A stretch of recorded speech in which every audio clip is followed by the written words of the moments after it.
بعد خسارة المنتخب المغربي في كأس إفريقيا 2024 وخروجه مبكرا، قرر مدرب المنتخب المغربي بفعل عدة تغييرات في لائحة المنتخب والتشكيل. في هذا الفيديو غادي نشوفو التشكيلة المحتملة اللي غادي يدخل بها وليد الركراكي.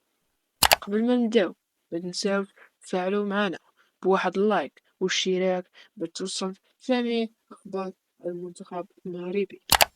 نبداو بحارس المرمى. أتوقع أن يكون ياسين بونو اللي كيقدم مستويات جميلة مع ناديه الحالي الهلال السعودي. في قلبين الدفاع أتوقع أن يكون نايف أجرد وشادي رياض، علما أن نايف أجرد عنده مشاكل مع ناديه وست هام.